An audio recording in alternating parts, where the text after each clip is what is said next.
오늘 이 시간에 엘리야 선지자와 또 오바댜라는 사람에 대해서 함께 좀 말씀을 나누고자 합니다. 엘리야라는 선지자, 우리가 참 잘 알고 있는 사람입니다. 엘리야는 이 북이스라엘에서 아합 왕 때에 활동을 했던 선지자입니다. 이 아합 왕, 어떤 사람인지 알고 계시죠? 이스라엘에 있었던 많은 왕들 중에서 가장 악한 왕이다, 그렇게 평가받는 사람입니다. 왜 이 사람이 이렇게 악한 왕으로 평가를 받을까요? 이 아합 왕이 바알이라는 우상을 이스라엘에 갖고 와서 이스라엘을 바알을 섬기는 나라로 만들려고 했었기 때문입니다. 이 아합 왕이 이세벨이라는 시돈 나라의 공주하고 결혼을 했습니다. 이 이세벨이라는 사람은 시돈이란 나라의 공주인데, 이 시돈 나라가 바알 숭배의 본거지라고 할 수 있을 만한 나라였어요. 이 이세벨이 북이스라엘의 아합 왕과 결혼해서는 시돈에서 섬기던 이 바알 우상을 북이스라엘로 그대로 가지고 와서 온 이스라엘 사람들이 하나님을 버리고 바알 우상을 섬기게 만들려고 했었던 것입니다. 이세벨이 그 일을 하기 위해서 어떤 일을 꾸몄냐면은 이스라엘 땅 안에서 하나님을 섬기는 사람, 여호와를 섬기는 사람을 다 없애버리고자 하는 그런 계획을 꾸밉니다.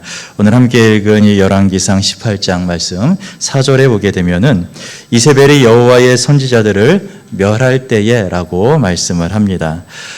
이세벨이 하나님을 섬기는 하나님의 선지자들을 다 멸하겠다, 다 없애버리겠다라는 계획을 품고 그 선지자들을 다 죽이려고 했던 것입니다.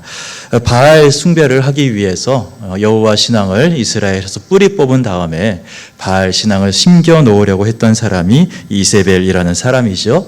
이스라엘에 이처럼 큰 어려움과 위기가 닥쳤습니다. 하나님을 섬기는 사람들이 많은 핍박과 박해를 받게 됩니다. 이랬을 때에 이런 박해와 핍박에 맞서서 두 가지의 서로 다른 반응들이 나타나게 되었어요. 첫 번째 반응은 엘리야 선지자로 대표되는 반응이었습니다. 잘 알고 계시죠? 엘리야 어떤 사람입니까? 별명이 있는 사람이에요. 불의 선지자다라는 별명을 가지고 있는 사람입니다. 이 별명처럼 화끈했던 사람이 엘리야입니다. 무엇을 한번 하거나 하려고 하면은 뿌리 뽑으려고 했던 사람, 아주 담대하게 맞서 싸우려고 했던 사람이 엘리야라는 사람입니다.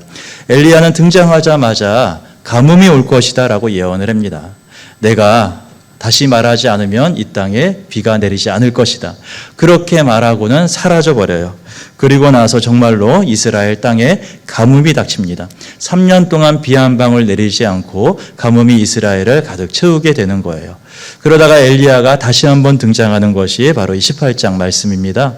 엘리야가 다시 한번 이 이스라엘에 등장해서는 아합에게 찾아가게 되는 것이죠. 이 아합을 찾아가서 엘리야가 무엇을 요청합니까? 자기 혼자 바알을 섬기는 선지자들과 대결을 벌이겠다, 그렇게 얘기를 하는 것이죠.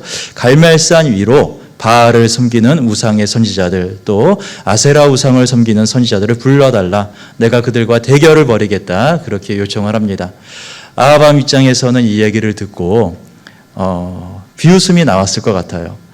여호와를 섬기는 선지자는 엘리야 혼자 남았는데 혼자서 어떻게 수백 명의 다른 바알의 선지자들과 대결을 벌일 것인가? 그런 코웃음이 나왔을 것입니다. 그런데 실제로 그 대결이 벌어졌는데 결과가 어떻게 됐는지 다 알고 계시죠? 엘리야가 승리합니다. 이 갈멜산에 바알을 섬기는 우상의 선지자들 450명이 모입니다. 그리고 엘리야는 혼자 나가요. 여호와를 섬기는 선지자는 나 혼자 남았다, 그러면서 홀로 나가서 대결을 벌입니다. 하늘에서 불이 내려오게 하는 사람이 승리하는 대결이었습니다. 바알의 선지자들은 하루 종일 부르짖고 기도했지만 아무런 일도 일어나지 않았지요. 하지만 엘리야가 하나님께 간절히 기도했을 때에 하나님께서 하늘에서 불을 내려주셔서 그들이 바치는 그 모든 재물들을 다 태우시는 기적을 일으켜 주신 것입니다. 이렇게 화끈하게 저돌적으로 이 핍박에 맞서 싸웠던 엘리야라는 사람이 있어요. 그런데 이렇게 화끈하게 싸웠던 엘리야하고는 완전히 반대되는 또 다른 방향의 저항이 있었습니다. 그것은 바로 오늘 본문에 나오는 오바댜라고 대표되는 사람입니다. 오늘 본문 말씀에서 이 오바댜를 어떻게 소개하냐면은 3절 말씀 보시면은 아합이 왕궁 맡은 자 오바댜를 불렀다 이렇게 말씀을 합니다. 이 오바댜는 왕궁 맡은 사람이다라고 설명을 하지요. 이 이스라엘의 왕궁, 아합 왕의 왕궁에서 모든 것을 다 책임지는 사람이다. 왕궁의 모든 일들을 다 맡아보는 사람이었습니다. 이 왕궁의 총무 대신 정도 되는 고위급 관리자였어요. 아합의 최측근이기도 합니다. 아합이 이 오바댜를 불러서 무슨 일을 하냐면은 이 가뭄이 있으니까 어디 이 땅에 물이 있을 만한 데를 찾아보자 라면서 오바댜를 부른 것입니다. 왕이 시찰하는데 자기 옆에 데리고 갈 만한 신하가 있다라면은 그 신하는 왕이 가장 신뢰할 만한 신하, 왕이 가장 믿고 맡길 만한 그런 신하 아니겠습니까? 오바댜는 그런 사람이었습니다. 아합 왕이 가장 믿고 신뢰하는 신하가 바로 이 오바댜였다라는 것이죠. 그런데 이 오바댜는 아합이 알지 못하는 또 다른 모습이 있었어요. 어떤 모습입니까? 오늘 3절에서는 이렇게 말씀합니다. 이 오바댜를 가리켜서 여호와를 지극히 경외하는 자다라고 말씀하고 있는 것입니다. 이 오바댜는 하나님을 경외하는 믿음의 사람이었다라는 것이에요. 이 오바댜라는 사람, 바알을 섬기는 우상 숭배하는 왕 옆에 가장 가까운 곳에 있는 신하였습니다. 이 아합 왕이 가장 믿고 신뢰할 만한 사람이었어요. 그런데 이 아합 왕이 전혀 알지 못하게 오바댜는 또 다른 모습을 갖고 있었는데 바로 하나님을 경외하는 믿음의 사람이었다라는 것입니다. 이 오바댜가 아합 왕 바로 옆에 있으면서 자기의 정체를 들통나지 않게 하기 위해서 얼마나 노심초사했겠습니까? 이 우상을 섬기는 사람 옆에 있으면서 마치 자기도 아합 왕의 정책에 동조하는 것처럼 그렇게 아합 왕을 속였을 것이죠. 그러면서 이 하나님을 섬기는 자기의 모습을 숨기기 위해서 많이 애쓰고 노력했을 것 같습니다. 오바댜가 왜 이렇게 자기 자신을 속이면서까지 또 아합 왕을 속이면서까지 정체를 숨기려고 했던 것입니까? 왜냐하면 오바댜는 여호와의 선지자 100명을 몰래 돌보고 있었기 때문입니다. 4절에서 이 오바댜가 선지자 100명을 가지고 50명씩 굴에 숨기고 떡과 물을 먹였다라고 말씀을 하는 것입니다. 이런 일을 얼마 동안 지속했을까요? 3년 넘게 지속하고 있었습니다. 이 이스라엘에 비가 내리지 않은 지가 3년째 되었어요. 3년 넘는 이 긴 시간 동안에 오바댜가 100명의 사람들을 몰래 숨겨놓고 그들에게 양식을 제공해 주면서 그들을 돌보는 일을 하고 있었다라는 것이에요. 3년 동안 100명을 매일매일 먹여 살리려면은 얼마나 있었겠습니까? 오바댜가 비록 고위급 관리였긴 했지만 그러나 정말 자기의 너무도 많은 것들을 희생하면서 이 100명의 선지자들을 위해서 정말 많은 노력을 기울였을 것 같습니다. 혹시 쉰들러 리스트라는 영화 기억나십니까? 예전에 2차 대전 당시에 이 나치 독일이 유대인들을 홀로코스트에서 죽이려고 했을 때에 쉰들러라는 한 사업가가 많은 유대인들을 몰래 빼들려서 구원해 주셨던 그런 실화를 바탕으로 했었던 영화였습니다. 오바댜가 그런 사람이었던 것 같아요.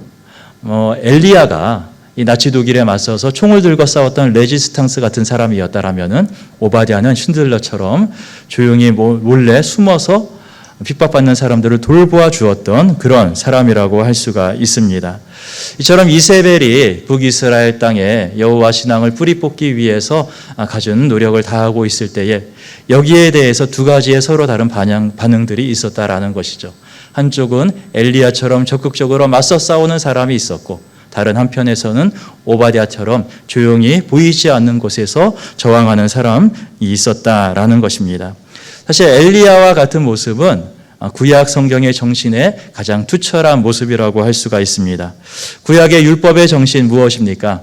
눈에는 눈, 이에는 이라는 것이 율법의 정신입니다. 내가 당한 만큼 똑같이 돌려주는 것이 정의다라는 것이 율법이 가지고 있는 생각이었어요.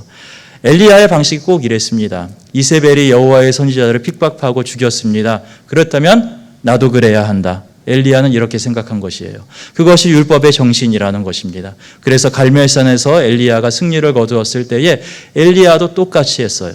거기에서 바알의 선지자들 450명 엘리야가 어떻게 했습니까?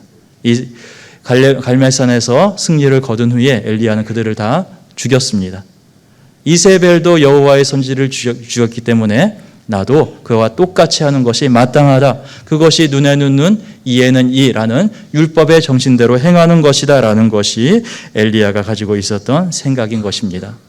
엘리야는 이렇게 위대한 승리를 거둔 다음에 이제 그의 앞에 탄탄대로의 길이 펼쳐졌을까요? 그렇지 않아요. 이 바알의 선지자들이 죽임을 당했다라는 소식을 이세벨이 듣습니다. 그러자 이세벨이 엘리야를 찾아서 죽이려고 해요. 엘리야가 그 이야기를 듣고는 겁이 납니다. 자기의 목숨이 위태롭다라는 것을 알고 도망치게 되는 거예요. 기가 팍 꺾여서 아무도 없는 광야로 도망쳐 들어갑니다. 그리고 이 광야 한복판에 로뎀 나무라는 나무 아래에서 하나님께 간절히 기도해요. 뭐라고 기도합니까? 하나님이 나를 죽여주십시오. 그렇게 기도를 하는 것입니다. 내가 이세벨 때문에 무서워서 못 살겠습니다. 이세벨한테 죽임 당할 바에는 차라리 내가 하나님의 손에 죽고 싶습니다. 하나님 내 생명을 거두가 주세요. 엘리야가 그렇게 기도하기까지 합니다.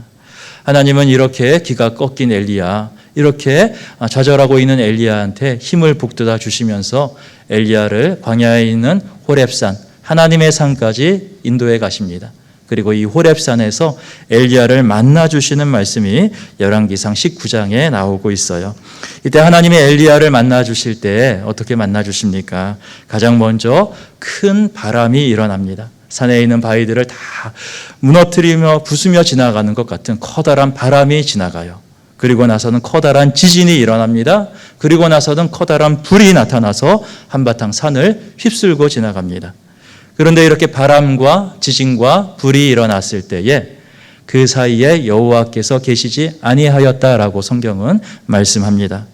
바람과 지진과 불이 지나간 다음에 그리고 나서 세미한 소리, 아주 작은 음성이 들리고 시작합니다. 그 음성 속에서 하나님이 말씀하시는 거예요. 엘리야야, 내가 어찌하여 여기 있느냐라고 하나님의 음성이 들리는 것입니다.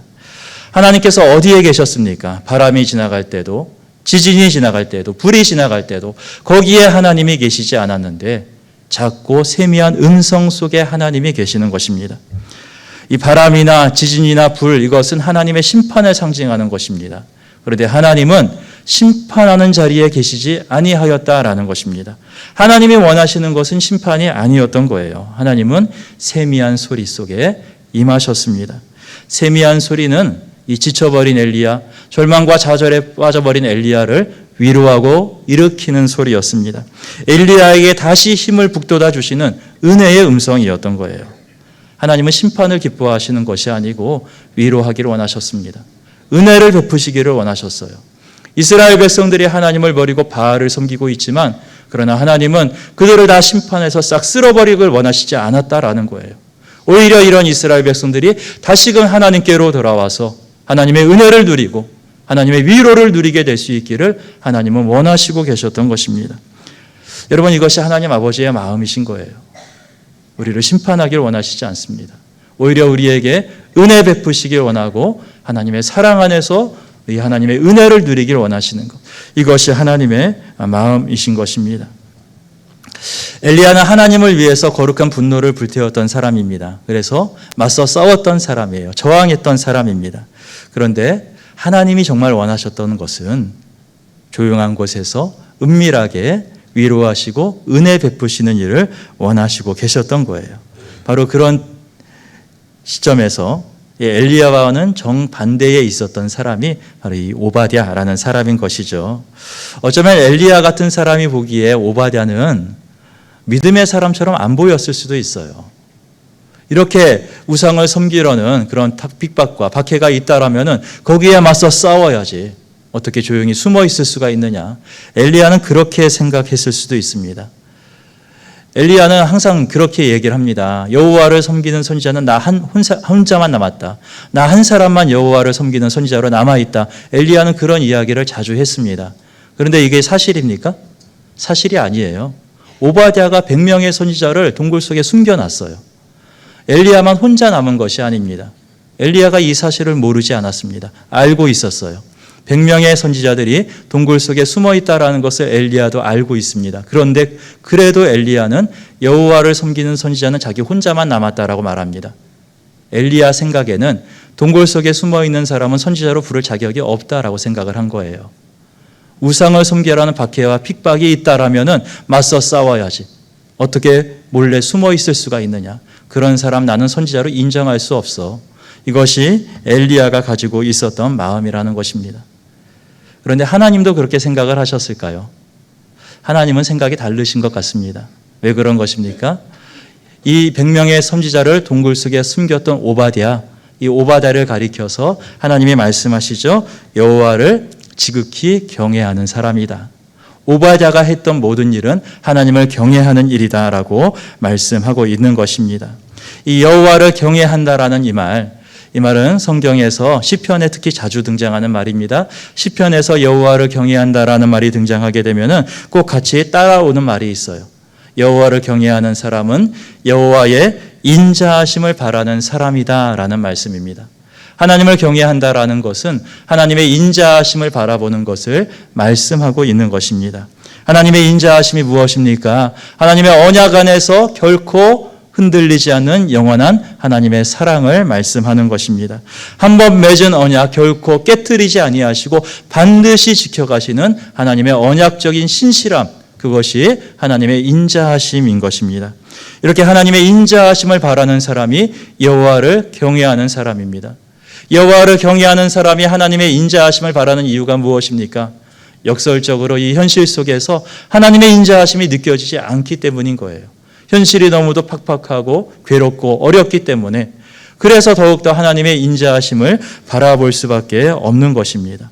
그 결코 흔들리지 않는 사랑, 영원한 사랑을 바라보면서 지금의 절망과 고통을 물리치고 일으키실 그 하나님의 위로와 회복을 간절히 바라볼 수밖에 없는 것입니다. 그렇게 여호와를 경외하는 자가 바로 이 오바댜였다. 성경은 우리에게 가르쳐주고 있습니다. 지금 오바댜가 처해 있는 상황이 얼마나 절망적이었습니까? 여호와를 섬기는 선지자들, 왕과 왕비가 다 잡아서 죽이려고 하고 있습니다.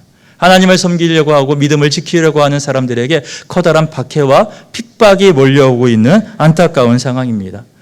그런 상황에서 이 왕의 바로 옆에 붙어 있으면서 오바댜는 자기가 할 수 있는 일이 아무것도 없는 커다란 무력감을 느끼고 있었을 것입니다. 그랬을 때 오바댜는 선택을 하는 거예요. 이 상황에서 내가 어떻게 해야 할까? 오바댜는 이 어려운 상황 속에서 자기가 할 수 있는 일을 하기로 선택합니다. 자기가 할 수 있는 한에서 100명의 선지자들을 몰래 숨겨놓고 그들을 돌보는 일을 오바댜가 했다라는 것입니다. 그러면서 오바댜는 꿈꾸었을 것입니다. 지금은 박해와 핍박이 가득하고 있지만 언젠가 이 땅에 다시 하나님을 섬기는 날이 올 것이다. 그 날을 바라보았던 것입니다. 지금은 고난과 어려움의 시기이지만 그러나 언젠가 하나님께서 이 모든 고난과 어려움을 끝나게 하실 것이고 다시금 이 땅에서 여호와의 이름을 부르는 때가 올 것이다. 다시금 다시 하나님의 이름을 찬양하며 하나님께 예배하는 그날이 오게 될 것을 꿈꾸며 소망하면서 100명의 선지자들을 동굴 속에 숨겨놓고 그들을 돌보고 있었다라는 거예요. 이 시간 우리는 보훈가족 초청 예배로 하나님께 올려드리고 있습니다. 이 땅에 위기가 닥치고 어려움이 닥쳤을 때에 이 땅을 위해서 목숨까지 버리시면서 애쓰고 수고하셨던 분들, 우리 보훈가족분들이 계시기 때문에 오늘 우리가 이 자리에서 예배 드릴 수가 있습니다. 저는 전쟁을 경험한 세대가 아닙니다. 그래서 전쟁을 잘 모릅니다. 그런데 저희 아버지께서는 전쟁을 경험을 하셨어요. 지금은 이제 돌아가셨는데 저희 아버지께서 이북에서 내려온 실향민이십니다. 그래서 6.25 전쟁 때 아버지께서 어렸을 때 그 피난 내려오던 이야기를 가끔 해주셨던 것이 기억이 나요. 한겨울에 피난을 내려오는데 너무 춥고 배고프고 힘들었다고 저희 아버지가 한 5살인가 6살 때 그렇게 북한에서 내려오셨다고 알고 있는데 그런 말씀을 하세요. 그러면서 그 추운 겨울에 너무 배고프고 힘들 때 같이 피난 내려오던 어떤 아저씨가 군고구마 하나를 주셨다라는 거예요. 그런데 그게 너무도 맛있었다고, 세상에서 그렇게 맛있을 수가 없다고 말씀하시는 이야기를 여러 번 들었습니다. 지금 저희 아이가 중학교 3학년 아들이 하나 있습니다.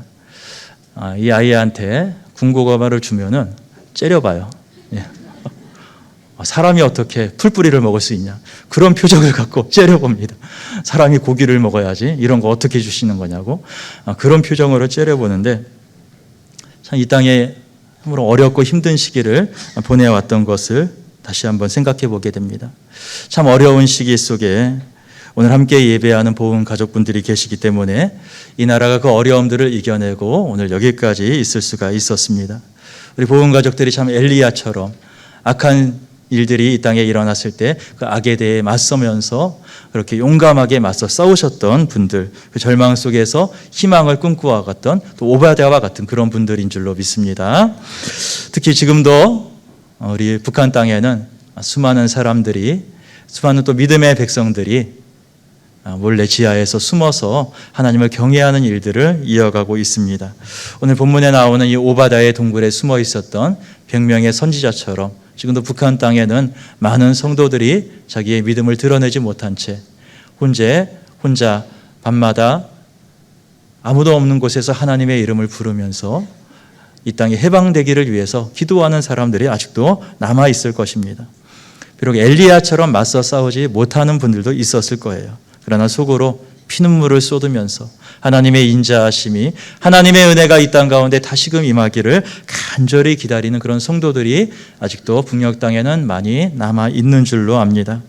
언젠가 하나님께서 이 땅 가운데 완전한 자유를 주시고 해방을 주셔서 이 나라의 남과 북의 모든 백성들이 하나님의 이름을 자유롭게 찬양하며 예배하게 돼 그때가 속히 임하게 되기를 간절히 바랍니다.